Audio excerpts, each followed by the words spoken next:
kills on Turbine, I believe. Good boy. And Turbine, in my opinion, is probably one of the biggest maps in the game. It probably is the biggest map in the game, for sure. But I just don't like this map because of the way that the map build is. Like, I don't like how the map will go from extremely long sight lines to really close quarters that you can't seem to find the perfect weapon for this map. I've honestly enjoyed this map on games like Ground War, Domination, all that.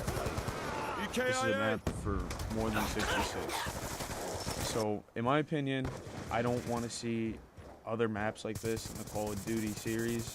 Like, well, in this game in general. Like, in Modern Warfare 2, this map probably would be one of the best maps there is. Because if you guys have ever played MW2, you would understand that the map build was actually pretty large, and the weapons had a lot of range on them. As in this game, your guns drop off to do very little damage at long range. So this is why this is one of my least favorite maps. I don't know why other people don't like it. Maybe because the spawns, it's hard to get spawn control. That's just my opinion of it. Now, what I wanted to talk about today were people that dashboard that are in your party. Now, this is like a really problem thing with this game. People seem to back out for the slightest thing, like everything they back out for. When I was on my 189 win streak, someone in my party backed out, and we ended up losing because we got a random that just was kind of boosting, I guess. He would call in care packages, and he would let the enemies get them. Like, he would run into the enemy spawn, drop a care package, die, and they would get the care packages. We ended up losing our hardpoint round by 5 points because they ended up getting a sentry gun, a guardian, and an orbital VSAT just off of this guy's care packages. Now, what the important thing is, well, the sad part is, the guy who quit in my lobby was Insidious from WWW1, and, you know, the guys in that clan are like my friends, but, you know, him quitting, costing us a game like that, and he told me he went to go support his clan. There was only one guy from his clan on, and he was sitting at the main menu. So, I mean, that's just pretty pathetic. He quit in the first minute because he went on a 3 death streak, and he didn't even just quit. He signed out and dashboarded. I've had this happen to me several times. People in my party just dashboarding and rage quitting because they're afraid to play competition or they don't want to damage their stats. As you guys know, I have a 5 KDR, and when I go up against kids that have, you know, 4 KDs, 6 KDs, you know, I'm not obviously going to do, you know, 100 kill game on them. I'm going to put maybe 30, 40, 50 kills on top of them, but I'm going to have something around 20, 19 deaths. You know, just people don't like competition for some reason. They run away from it. This is the only Call of Duty where I've seen people run away from competition.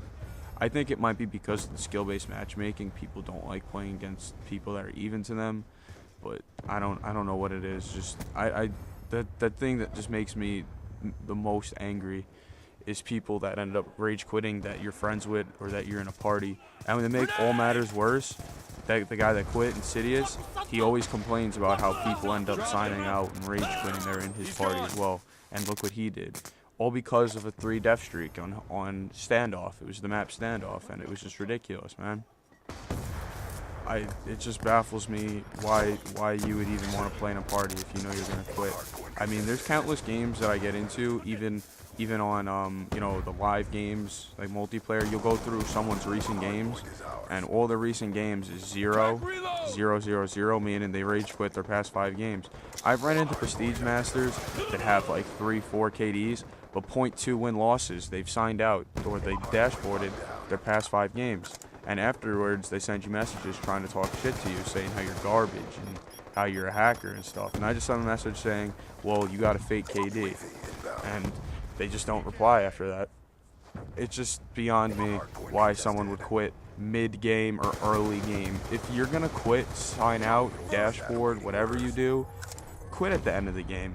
You know when it shows you the wrap-up of the match, when you see the overall stats?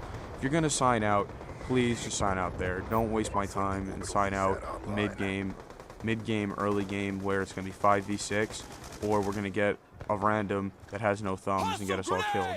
I mean, it's just stupid, and I just don't want to waste my time and lose another streak. So now I have to be careful about who I play with, because, you know, what's saying that the next guy I invite into my party is not going to rage quit. There should be some kind of penalty for quitting in this game. There's probation in league play. There's sometimes probation in public matches, but obviously people don't learn their lessons because there's got to be a way around it. The other thing that really gets me kind of angry about the players in this game is, I don't know if you guys realize this, it may not be on Xbox, but it's definitely on PlayStation. You know when before the round starts there's that countdown timer? Well, during that countdown timer, people just join in and out. It'll be like the last 4 seconds and a guy will leave and he'll have to start up the whole match timer again. I mean, they need to fix that. I don't remember that happening that frequently in Modern Warfare 2, Modern Warfare 3, Black Ops 1, any game except this one. But that's just the summary of how I feel about players that play this game. I mean, I think it's a new community this year. It's a new community every year. The community is always changing. There's always new people getting the game. But maybe the community is changing for the worse. Did anyone ever think about that? Maybe the changes we're seeing in Call of Duty, some of it's for the better, some of it's for the worse.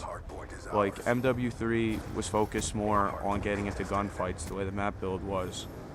Then in this game, it's more focused on the defensive playstyle.